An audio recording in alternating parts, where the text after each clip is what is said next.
عزیزانو دا هغه تیر مضمون چې ما د فرعون د دور حکومت تاسو په مخ کې شروع کړی او بیا مې د فرعون د زندګۍ ټوله سټوري تاسو په مخ کې بیان کړې وه چې دی په ابتدا کې څو او بیا د زمانې هوا دې نه څه شی جوړ کړ او بیا د دعوه د څو بیا د 400 کاله بادشاه او په 400 کاله بادشاہي کې د په سر کې نو خوښي او 400 کاله د خدای دعوه کړي. نو ما دا ټکي تاسو مخ کې عرض کړو چې کم شی چې کمال ته ورسي نو هغه سره بیا زوال لازم د خدای عادت په دې کائنات کې په دې باندې جاری ده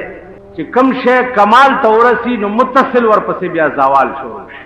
عزیزانو دا د فرعون کمال غریبو مالدارم شو بادشاہم شو خدای امزان ته وې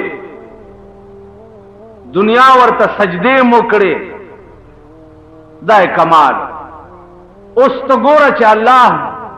د زوال اسباب ورته په کومه طریقې جوړ په دې سړی پوهېږي نه د زوال اسباب په داسې طریقه سړی ته جوړ شي چې کور کې ورته اور لګي او د ته پته هم نه لګي کور کې اور ورته ولګي او د ته پته هم نه لګي او هغه د کور د اور نه د خاتمه وشي او د تباهي وشي او د ته پته هم نه لګي. دی وجنه هر وخت د خدای د قوت او د زور قائل اوسئ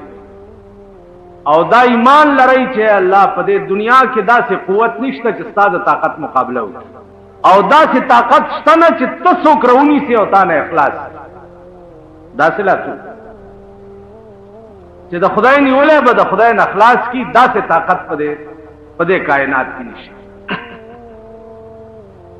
عزیزانو موسی علیہ السلام پیدا شو او بیا د فرعون په غیږ کې لوی او بیا دغه موسی علیہ السلام سو واقع مد نظر ملک پرې خو بل ملک تلا هغه ملک ته چې دې کوم ملک تلاړ دغه پیغمبر حضرت شعیب علیہ السلام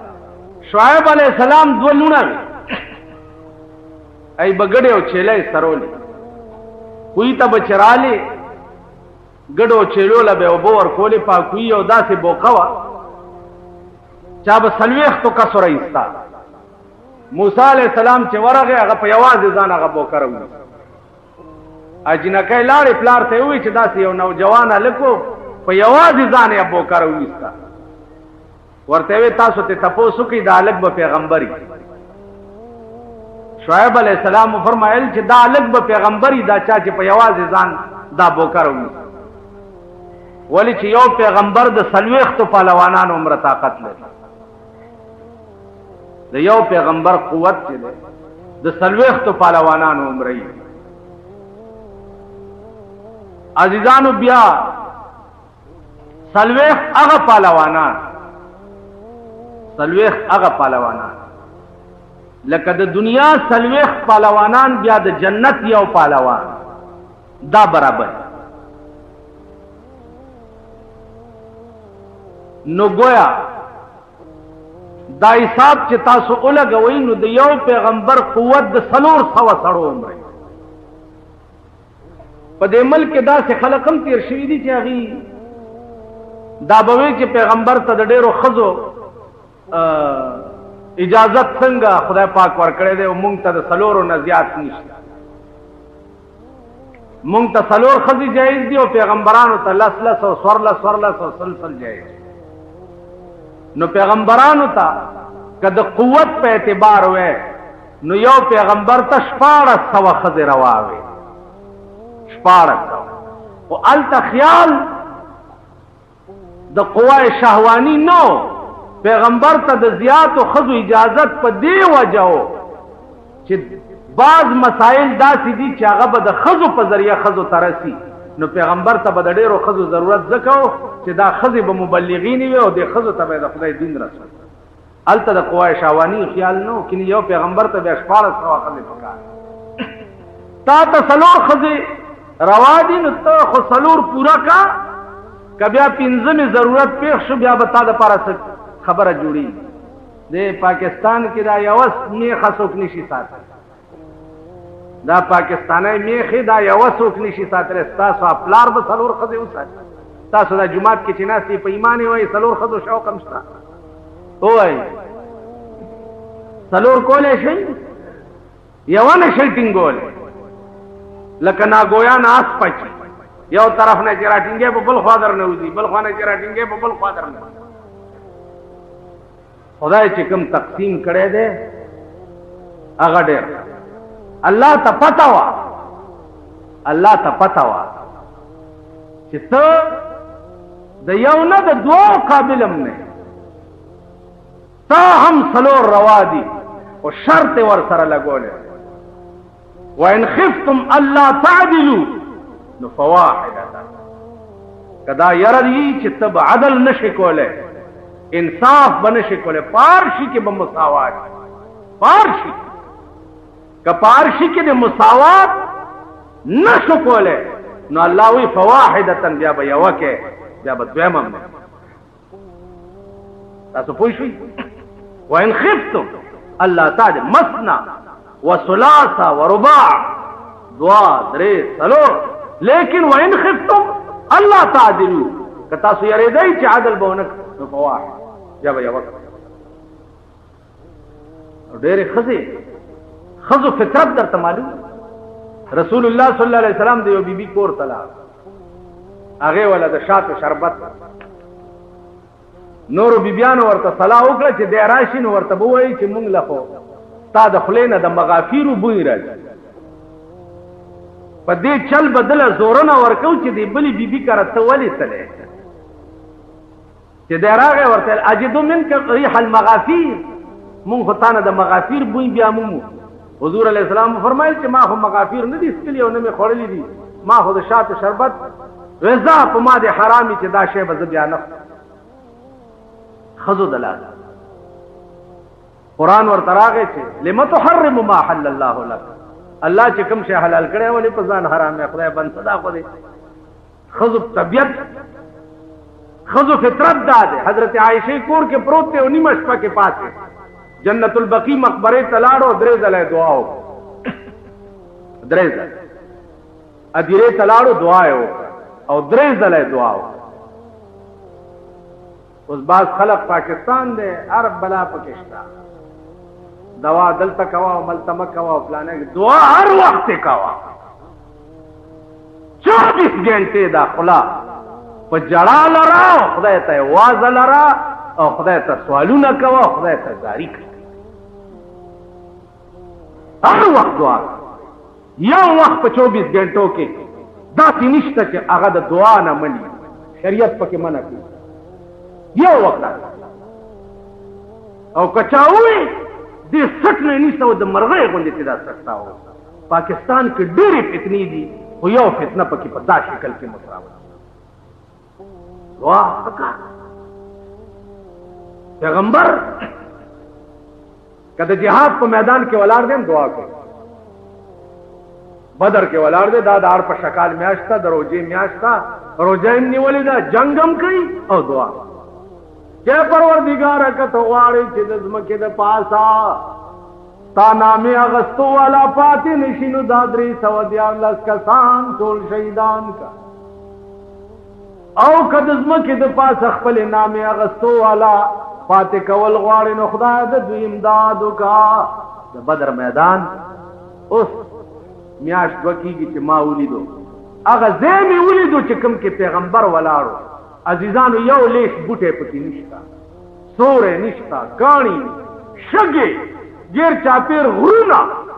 او دار په شکال میاشت او په دغه میدان کې ولاړ دی او د شپې یو قجوره په 2 کسه خوړلې دا روزای دی دعا دا چې دعا به تاسو زما غوندې دعا به کوله تاسو ما غوندې دا څه دعا به محدثین وایي چې لاسونه به دومره اوچت کړه چې دا د ترخونو سپینوالی به په دې لاسونو کې ښکاره دومره تاسو داسې دعا چېرې کړې ده په ایمان تاسو خدای ته حاجت نشته که مولیان مو دي دا خدای په قهر اخته که مونږ یو لا د خدای په قهر اخته حاجت هم پیغمبر حاجت وکړه د ټول کائنات غم په سر او داسې ده. زما عزیزانو دعا درې ځله په جنت البقیع کې جناب رسول الله صلی الله علیه وسلم مقبره ته ادیره ته چلار شي تیرېږي همت راغی چې تر څوم دعا ورته نه. ها دا مکه چې چرته چونه کړې زه وګورې او الا بابا ته به کې او ته به راکې دا شیطانت مکه باباګان چاله څور کولې نشي. ا محتاج دي ستا دعا ورکول صرف د خدای د ذات کار دی. په دې خبره پوهېږئ؟ ورکول د باباګانو کار نه. باباګان د مرګ نه وروسته ستا دعا ته محتاج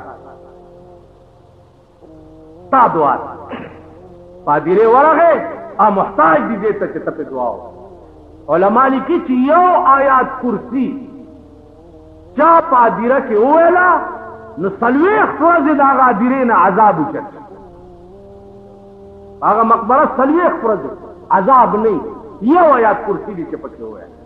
نو په هدیرې ورغلې څه نه څه قرآن پکې ووایه نو هغې نه ډېره فایده. اوس چې بل ته خیر ورسې خو الله هغه خیر ستا جوړی کیا چیز دی خیال م راغی. نو هغه د پنجابیانو کار مه کوئ چې چرګ زیارت ته وړی چې بابا کوکړ گھن کے پتر دے کوکړ گھن کے پتر دے چرګ مې راوړی دی او زوی راکړه د دې په بدل زامن مامن او لوڼې مونې دا ورکول د خدای کار دی دا د بني ادمو کار نه دی دا د زیارتونو کار دی. اوس ابدیله خبره ده چې زمونږ په بالا ماڼۍ کې داسې خلک اوسېږي چې صاحب هغه ورځ ډولکي غاړې ته اچولي او ګلونه په غاړه کې اچولي په دې سړک روان و غړس دی غړس دی غړس څه چل دی د بابا ډولی روان پټه پړانده شي او پټه په غبرګو کښېنئ. باباګانو ته د ډولۍ څه ضرورت دی که ډولۍ په ژوند کې ځان له جوړه کړي خو په قبر کې به پکې سوري او پکې به ګرځي او که دنیا کې ځان له د ډولۍ اسباب نه کړي نو د دنیا ډولۍ هغه ته قبر ته ته ورننه ایستی شي. دا د کوچیانو کار دی. یو کوچی بل کوچي ته وایي چې فتح خان وروره هغه وایي چې کعبه دی خدای بخلی وي نو اوس به ورته ناست ژمی او سخته یخني وه سخته یخني وه نو دوی اور ته ګرمېده چې اور ته ګرمېده نو دوی دا خیال کړی چې جوړ دا د مرګ نه وروستو به په قبر کې اور خو وي نو ځکه چې یخني ده ډېره چې فتح خان وروره دی چې وایي کعبه دی خدای بخلی وي نو اوس به ورته نه ګرمېږي بس دا اور به هلته وي. خو دا هغه بېوقوف قوم دی بدبخت کمبخت چې دوی دا زیارت ډالۍ څه مطلب دی د زیارت عرس څه مطلب دی. دلته دا زمونږ یو زیارت دی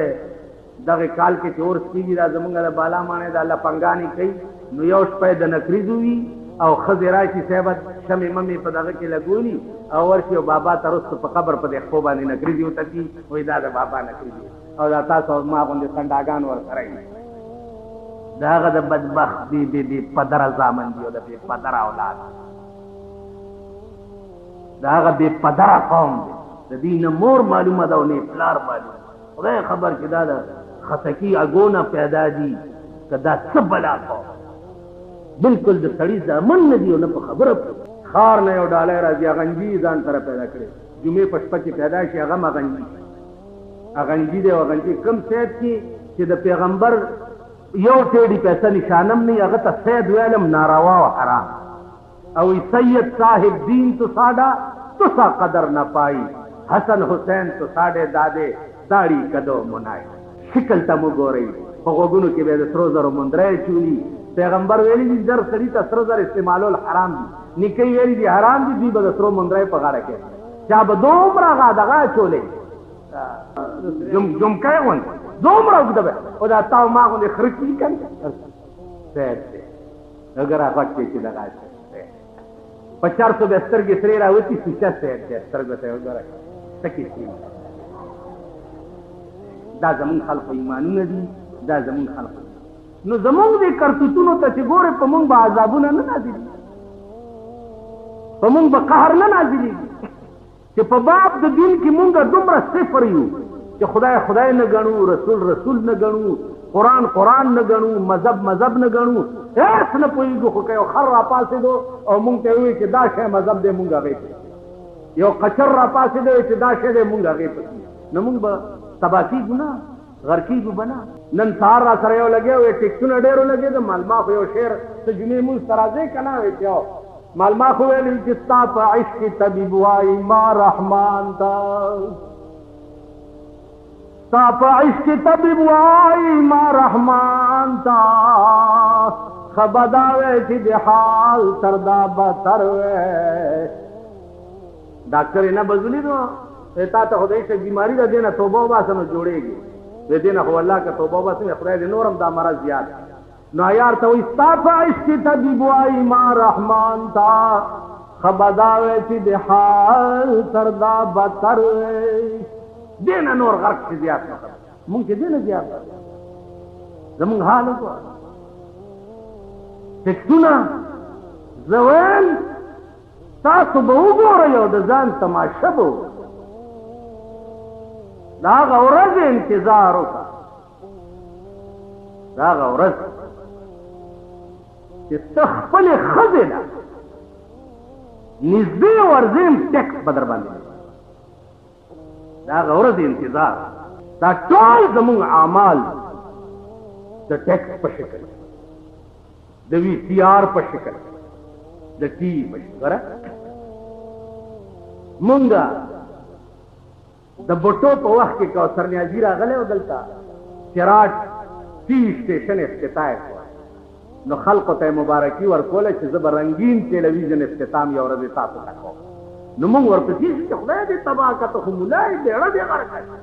کور دې د میردین جومات ته خو ملا یې ته څنګه وایې چې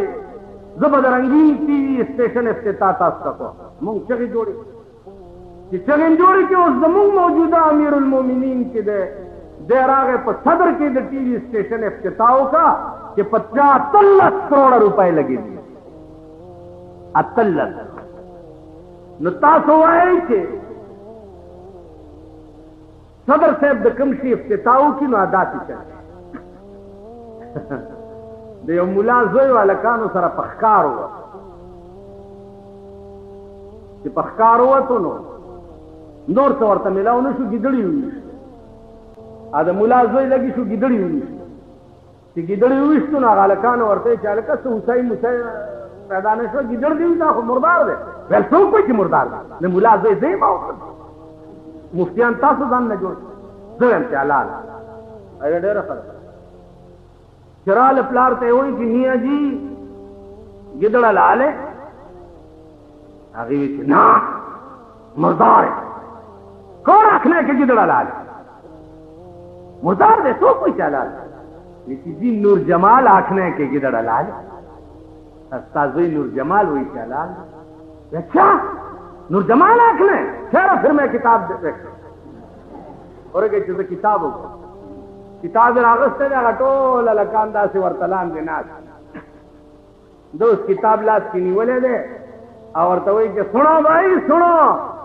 کتاب دا مسئلہ ہے کہ جتھے میاں نور جمال جتھے میاں نور جمال گدڑ شجڑ سب حلال نور جمال کی چرته یې هلته ګیدړان میدړان ټول حلال دي دیکھو وګورئ چې صدر پاکستان د کوم ټي وي سټیشن افتتاح وکړي هغه مبارک بیا بالکل روا دي د هغې کړ سینماګانې بالکل روا دي ځکه چې په هغې باندې 15 روپۍ ټیکټ دی نو 15 کې 2.5 د حکومت ټیکس دی خیال راغی 15 روپۍ د بایسکوپ ټیکټ دی نو 2.5 کې د حکومت ټیکس دی نو چې بله ټیکس ورکوي نو سینما هم روان دا وی سی آر ځکه حرام دی دوی ورپسې لږ ګرځي راګرځي چې دوی له پې ټیکس نه دی ورکوي تو اوس په باړه کې وی سی آر والا او په دې کسټم والا یې راوړه چې په دې راوړه دوی یې ونیسي او کسټم ټیکس پې ورکړي بیا وی سی آر هم روان په دې خبره پوهېږئ دغه شریعت کې دا دوی کوم چغې وهي شریعت بنچونه یې جوړ کړي دي او دا دی را روان دی او هغه دی راغی اسلام او نظریه او پلانې او پلانې دا مونږ خو د اسلام نم بار یو او نظریې نم بار یو نظریه پاکستان نم مونږ بار یو ځکه چې پاکستان کې صحیح اسلام غواړو شرمېدلی اسلام پکې نه غواړو نو مونږ د هر څه نه بار کړي نمازي ځانو دوی له چې پکې څه ورکې بیا روان دا هغه ملا کار دی درته مې قصه کړې وه 3 طلاق یې ښځې له ورکړه 3 طلاق او استاد له 3 ورځې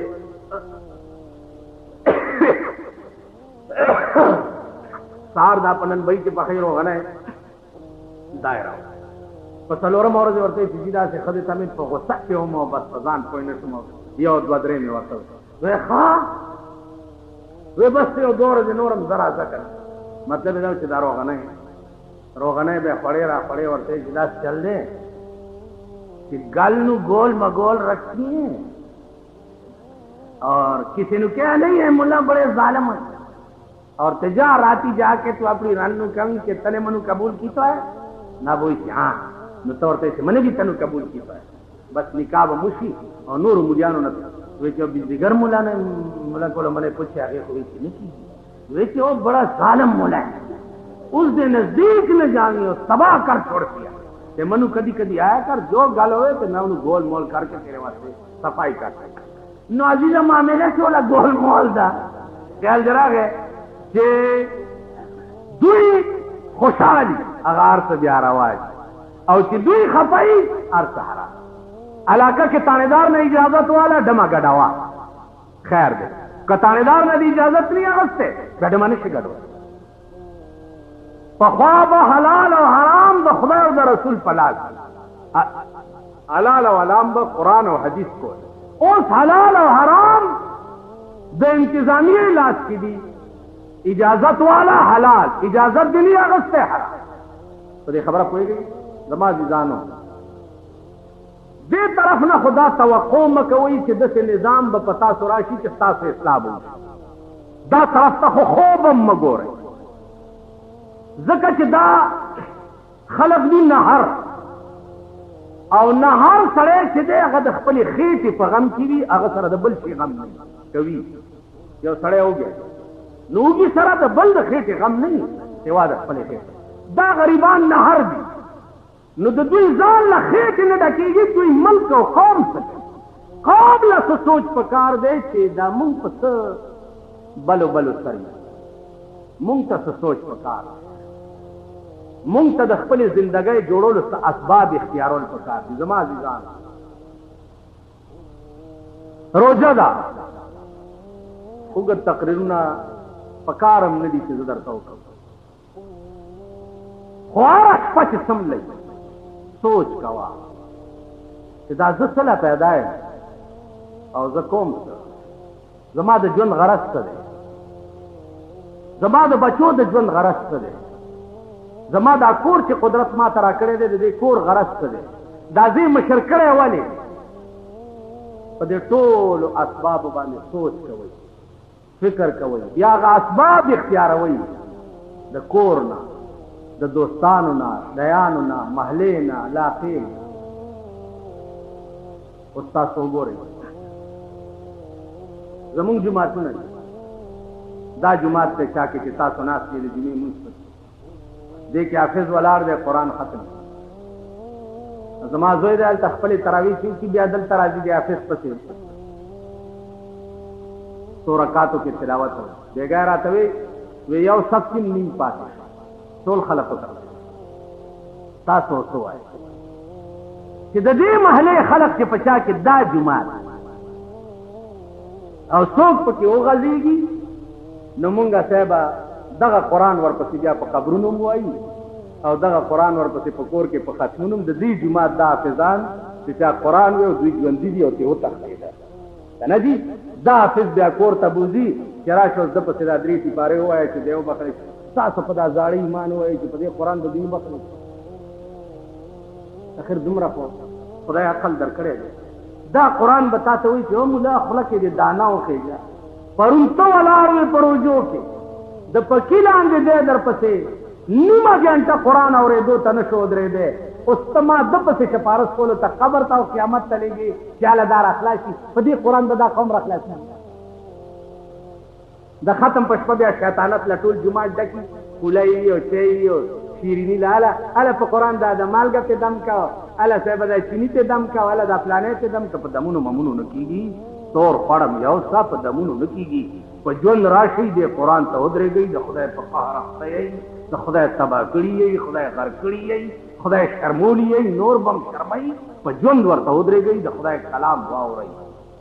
خدای کلام زده کئ د خدای کلام ته سرونه ټیټ کئ کني بیړۍ بم دغه خدای فرعون غوندې لعین راونیو. دا قصه به مخکې راځي انشاءالله. فرعون غوندې چې راونیو بیا چې خلاصولی نه شو. هغه فرعون چې ټول سلطنت به سجدې ورته لګولې او خدای ورته وی او بوله حکم وکړو په اوبو یې راونیو. هغه فرعون بیا چې خلاصولی نه شو. یو ځل د خدای راونیسي په خدای مې دې قسمي چې نه دې بیا مور خلاص کي، نه دې بیا پلار خلاص کي، نه دې بیا زوی خلاص کي، نه دې رور خلاص کي، نه دې دوست خلاص کي، نه دې علاقه. دغسې هر جومات کې چې ګورئ رومبای دوه درې شپې ګرمه ګرمۍ وه او صاحب اوس خلک تښتي دا فصلي مرضان چې دي، دا د بټیارۍ زامن، دا د بټیارۍ زامن قرآن نه تښتي، تراو نه تښتي، منځونو نه تښتي. دا قوم او ښه ورځ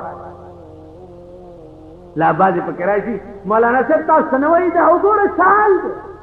سال دی، دا ټیپر نه دی، ډېر ښه کار دی، چیني ګرامر ډېر ښه کار دی. ته دې ځان ته خو مه ګوره، دا خو الله دی. عذاب داسې ښکاره نه راځي چې را روان یو د ګولې غوندې استاد مازغه والوځي. عذاب کله صاحبه د مجسټریټ په شکل شي، عذاب کله د پولیس تانیدار په شکل شي، عذاب کله صاحبه د کچرو په شکل شي، عذاب کله د ټیکس په شکل کې که نه دي. شکلونه دي مختلف د عذابونو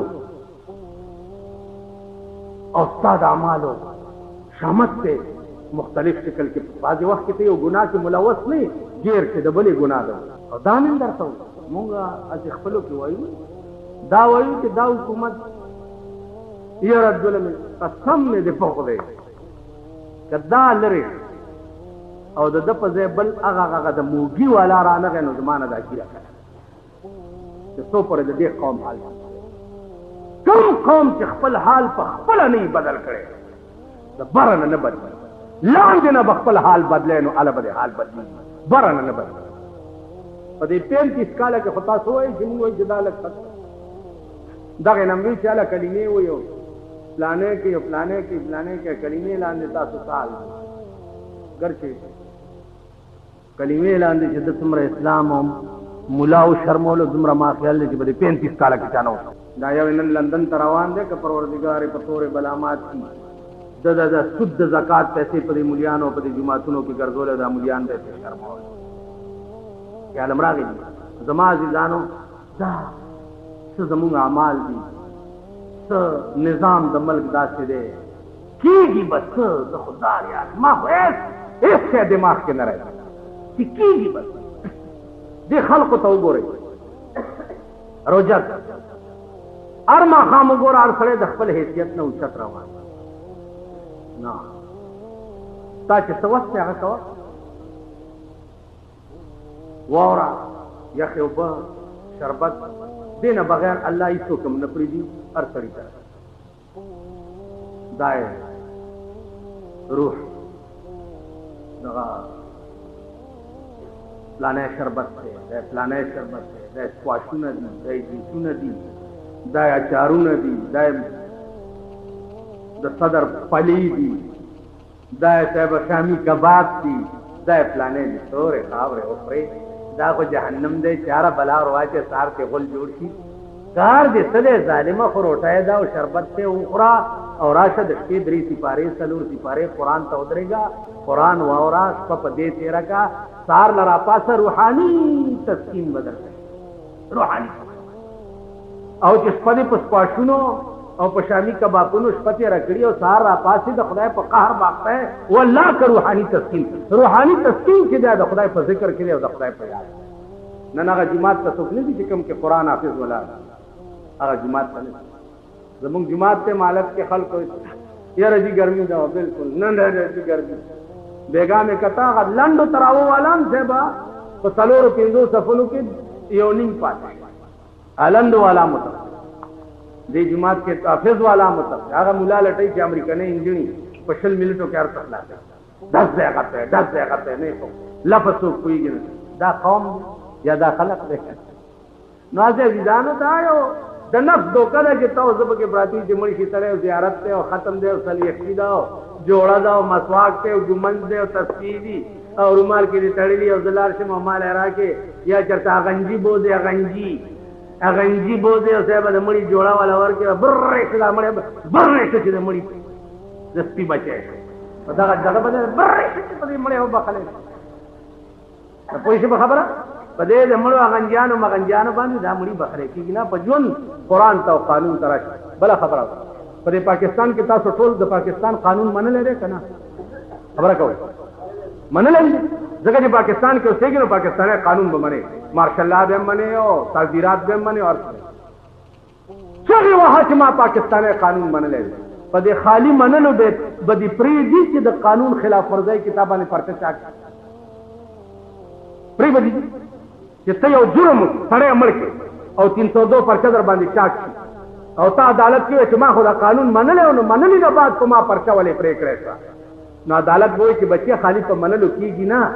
قانون مطلب دا دی چې د قانون په پکړ کې بزان نه راولې او نه په ذات کې که ذات کې رالې نو یوازې په منلو باندې خلاص ٹھیک ده قرآن مونږ منلې دی الف لام میم احسب الناس ان يتركوا ان يقولوا آمنا وهم لا يفتنون الله وی احسب الناس اي خلق دا ګمان کوي ان يتركوا چې دی بخلاص ان يقولوا آمنا خالی په دې خبره چې ما ایمان راوړې ده او نور کار به ایمان نه کوي نو قرآن ما منلو او په ضد کې رااله او زندگی دې ټوله د قرآن په خلاف کې وا نو خالد منل چې دي دا په قیامت او په قبر کې تاخلا صحیح عزیزانو د فرعون بیان اب ان شاء الله بلی جنې تشریح واخر دعوانا